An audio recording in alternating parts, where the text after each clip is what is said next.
About to start one of my favorite stages of building instruments, and that's staining the wood and kind of creating the final flow and ambiance of the concept I'm going for. So for this guitar neck, this is gonna be kind of an oceanic, nighttime, midnight, kind of lunar theme.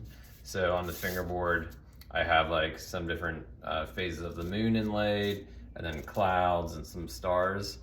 You know, very subtle, just to give the idea. And then I used like black mother of pearl for the logo to kind of match that. So I'm gonna stain the whole neck black, and I do a pretty heavy coat. The initial first coat that I do isn't necessarily the final coat or anything. Sometimes when you do the initial staining like this, it'll actually highlight any imperfections or spots you missed. So it kind of serves as helping build the contrast and also showing the spots where you were oblivious to error. So again, obviously it's a pretty heavy coat. I'm using this, it's like a leather dye type stuff. It's not water soluble, so if you don't wear gloves, you're pretty screwed, and your hands will be stained for like a week. I've definitely learned the hard way many times with that. Otherwise, I'm just using a cut-off t-shirt rag, and just going all over the neck. This is a neat piece of walnut. It's kind of a salvaged piece, and it has some really neat like pinholes in it. You can see those spots where there's no stain. That's because of pinholes and things. There's another little spot right there. I'm actually gonna leave those. I think they're really neat and unique features of this piece of wood. And so I might put a little bit of stain in them just so the colors all bleed together, but I'm not gonna necessarily fill it. It's sanded smooth, so you don't even really feel it. It's more just the visual. All right, so the neck's stained. It's all black and everything. I don't really see many spots that I missed sanding wise, maybe a few. Always, when you're trying to fix any errors, when you're at this point in finishing an instrument or any woodworking project, start with like the most gentle grit possible and see if that works, and then go to a more aggressive cut. So for this, I'll start with 320 grit to try to fix any scratches or imperfections. If that doesn't work, or it feels like it's this endless task, I'll go to like 220 grit. If that doesn't work, then man, I really messed up pretty bad if I didn't catch any scratches that need something more abrasive than like a 220. Another thing, when you're staining the wood, sometimes if there's any glue that you didn't scrape off or sand off, that'll be highlighted because obviously the glue won't absorb the stain. So you definitely want to address that right now in this point of the game. So this looks pretty good. For the sake of example, what I would do next, use a respirator. Or if it's nice outside, I'll go outside and do this part just to keep the dust outside more. But it's like 5 degrees outside and like 30-mile-an-hour winds, so I'm gonna stay inside for this. But I'll use this Scotch abrasive stuff. They have different grades of it. This is kind of the coarsish type. There's this color, then a silver, which is not as abrasive, and then like a white, which is a lot smoother. I'll also use kind of these wet, dry sanding flaps of different grits. So again, this is the initial kind of creating the overall energy and flow with the staining. So this is just what I do.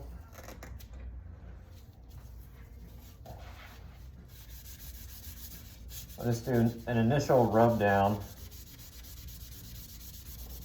just to kind of see.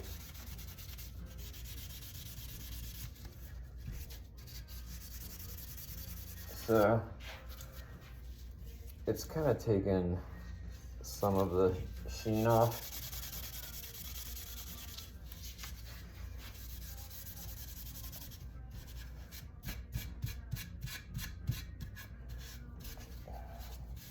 Now, one thing I love to do,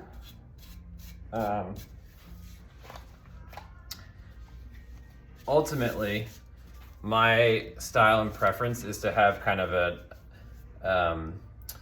a wear mark along from like 2nd fret until about the 10th fret, kind of like a nice worn kind of, you can see the contrast of the stain, then the natural wood, and then stain again. And then I love kind of creating that same type of contrast along the edges and corners and kind of like in the middle meat section of whatever quadrant I'm working on. And again, it also depends on the overall flow and concept. I want it to kind of complement it. It's not just this set protocol I do for everything. Each instrument is gonna be different depending on the overall vibe you're going for. So I'm actually gonna use some 320 grit sandpaper because that can really just work down pretty quick. And I'll just use my hands and try to show you. I'll just kind of wrap it around my thumb like this, and then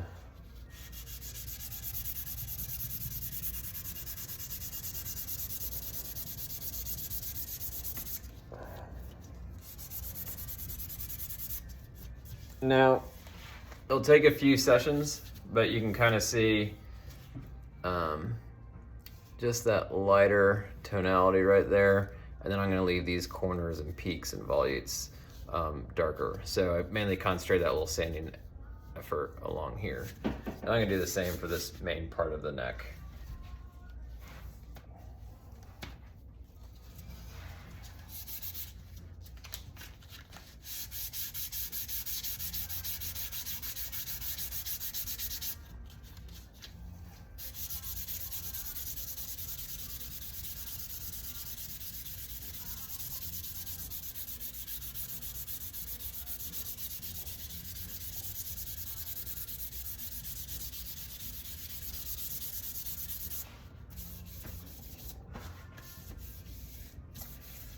All right, so you can kind of see it's getting a little bit of,